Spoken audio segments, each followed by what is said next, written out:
What's up guys, Jake Does Hurdles back out again with another Pokemon Go video, and in today's video we're going to be covering Blastoise's place in the Rainbow Cup meta. So I believe that he is one of the relevant water types, and I'm going to use him on my team for sure, and I'm going to explain to you why in this video.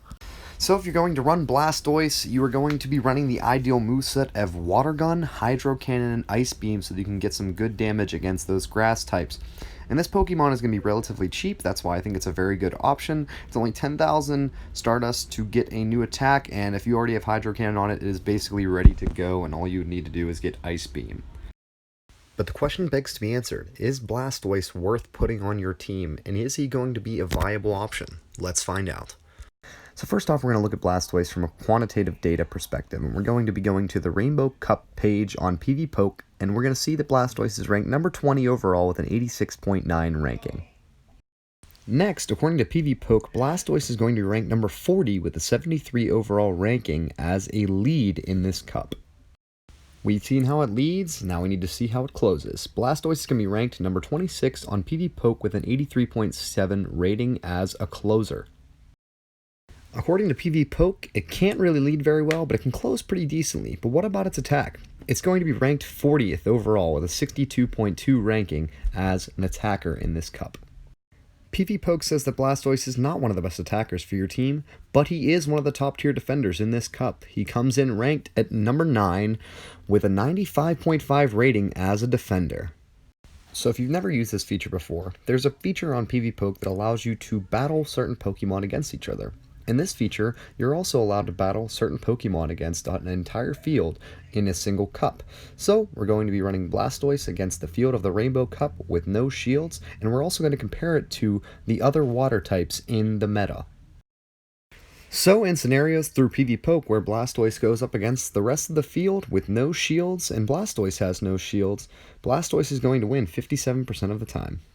So in no-shield matchups, Blastoise wins 57% of the time. But what about the rest of the water types, like Azumarill, Mantine, Quagsire, Lantern, Omastar, Lapras, and Kingdra? Well, there's only one way to find out. Let's rank them and see who's the best. So coming in ranked number 1 for the water types in the meta against opponents with no shield in the field for the Rainbow Cup with a 72% win percentage is Lantern. Coming in at number 2 is Azumarill with a 69.5 win percentage against the rest of the field in the Rainbow Cup when you and your opponent are unshielded. So coming in at number 3 in the water type meta with a 65.2 win percentage with no shields, it is Quagsire. So number 4 in the water type meta in no shield scenarios is Kingdra with a 59 win percentage. So coming in at number 5 with the 57 win percentage against no shield opponents with no shield, it is Blastoise. So coming in at number 6 in the no shield scenarios versus the rest of the Rainbow Cup, Lapras has a 54.3 win percentage. Coming in at rank number 7 in the water meta versus the Rainbow Cup with no shields is Mantine with a 54 win percentage. And rounding out the rankings of the water type meta versus the Rainbow Cup with no shields is number 8, Omastar, with a 50% win percentage. So now we know in zero shield scenarios that Blastoise comes in at number 5, but what about scenarios where Blastoise and the opponent have 1 shield? We'll find out. So coming in at number 1 in the water type meta with 1 shield is Quagsire with a 62% win percentage. At number 2 we've got Lantern with a 59.8 win percentage. And at number 3, we have Azumarill with a 59 win percentage at number 3. At number 4, we've got Mantine with a 56.5 win percentage. At number 5, we have Lapras with a 52.5 win percentage. At number 6, we've got Omastar with a 50 win percentage. At number 7, we've got Blastoise with a 46% win percentage. And at number 8, with a 1 shield scenario, it is Kingdra with a 37% win percentage. So with 0 shields, we know that Blastoise ranks number 5 among the water type meta. With 1 shield, Blastoise ranks number 7. But what about in 2 shield scenarios? Let's find out. So coming in at number 1 in a 2 shield scenario is Kingdra with a 75% win percentage. Coming in at number 2 is King Quag with a 59% win percentage.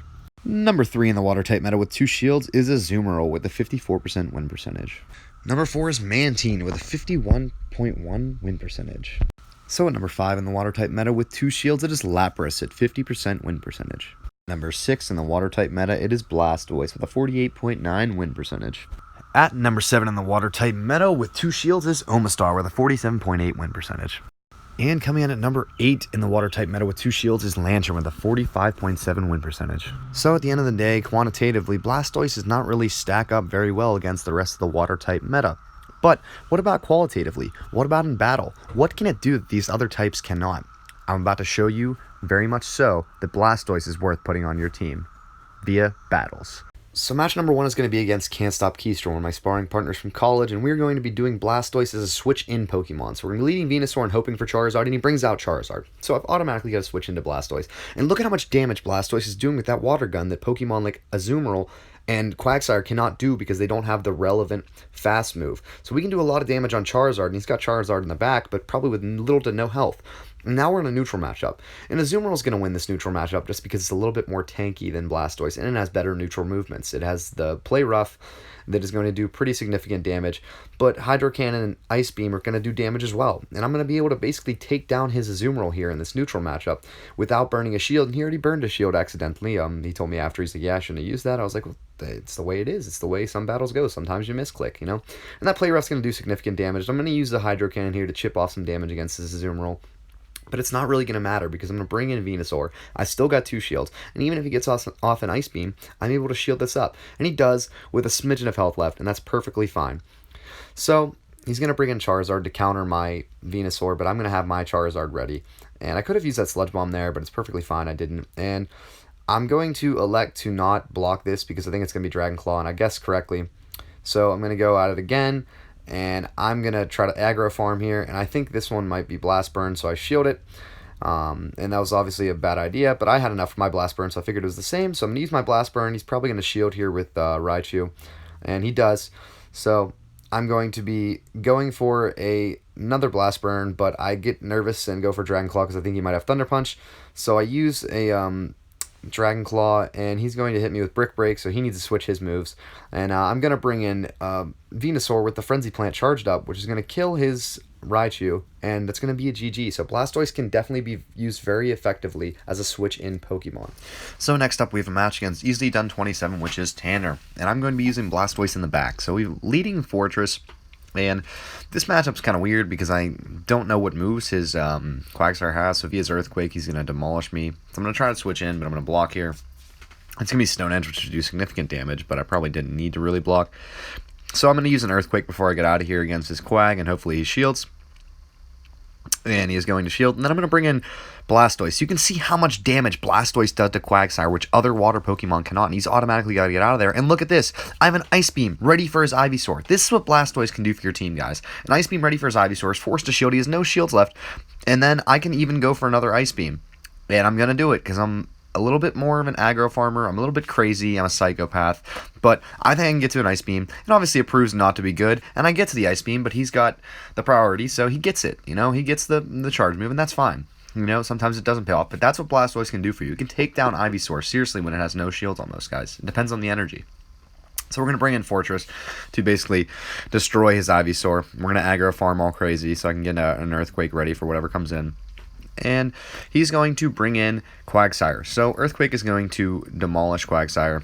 And then it's going to be 2-on-1, and he's got Slowbro. So a very good situation for me because I have the Bug Bite, Fast Move. And I'm going to go for Heavy Slam because I didn't think I was going to be able to get to an Earthquake. And then I'm going to bring in Raichu to basically Sacrificial Swap and go for a Thunder Punch.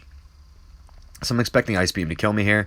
And it doesn't because apparently Raichu's invincible. So I stop attacking, and I basically let him kill me.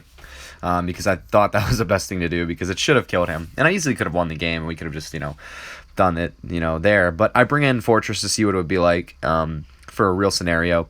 And he uses Ice Beam. You can see how much Fortress takes. So Fortress is a tank too, guys. And I'm able to kill him and win the game. So Blastoise in the back is a great move, guys. So for the final scenario, I'll be showing you what Blastoise can do for your team as a lead. So we'll be battling against Tanner here in our third match of the video. And Blastoise is going to be a lead, and it's going to be against Ivysaur. So what I'm going to do is use a couple Water Guns to charge a little bit up, right until he's about to get his power up, and then I'm going to switch to Charizard. So he's probably going to go for a Sludge Bomb here to do some significant damage against my Charizard. but he switches out to Quagsire. So we've got Blast Burn ready for Quagsire. Might shield, might not shield. He doesn't shield. Significant damage, so you guys can see how powerful Charizard is while you're also watching this video. And I'm going to go for a Dragon Claw to shield bait, but I cannot get it. So I'm going to shield here because I know Stone Edge is going to kill me. And I want to try to get some more health knocked off Quagsire before I get out, or bait a shield. And I'm not going to need a shield, but I'm going to be able to kill Quagsire, guys, with one shield.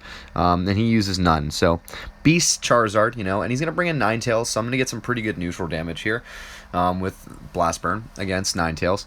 And I'm going to be able to get to another move here, guys, but I'm going to switch out into Blastoise, which is a great move by me. And we're going to see what Psyshock does to Blastoise. Nothing, guys. Literally, like 25% of the health. Going to bring in Ivysaur, and I'm going to have to shield here because this is going to destroy me. And obviously, I'm probably going to lose this matchup, and I cannot get to an Ice Beam, which is a little bit hurtful, because he charged up so much energy earlier. But it's fine, because I have Venusaur in the back for a neutral matchup, and I can get to a Sludge Bomb. And I was going to Shield Bait Frenzy Plant, which is what I'm going to end up doing. And I can tank a Sludge Bomb, which is perfectly fine. So my battery's going to be dead there. I got to charge my phone all the time. But, you know, Frenzy Plant, almost going to kill Ivysaur. And then I'm going to be able to almost fast move it to death. And I do fast move it to death. And I've got a Sludge Bomb ready for whatever comes in. He's going to have to use a shield, which is Ninetales. And he burns that shield. And then I'm going to charge up some energy and then go for another Frenzy Plant. But I cannot get to it. So I got a Dragon Claw ready with Charizard, which is going to force his last shield. And we're going to see how tanky Charizard really is here. And it comes down to Charizard not being able to take a Side Shock, so Blastoise can still be used as a lead Pokemon. So I've showed you the quantitative and the qualitative data for Blastoise and its relevance in the water type meta. So what about Blastoise? Should you put it on your team? I know I'll be running it. And I think that Blastoise should be one of your best because it has that Ice Beam, and it can kill Quagsire with its Water Gun spamming and the Hydro Cannon spamming. Blastoise is definitely a good fit. And I hope you guys enjoyed this video. Like and subscribe if you're new to the channel. And if you want more videos like this, please message in the comments. I would love to do them. I love doing this. I love backing up Blastoise. I think Blastoise is a beast. So I think that you guys should use Blastoise on your team for the Rainbow Cup. And I hope it works out for you. Thanks, guys, and I hope you enjoyed the video, and I look forward to making the next one.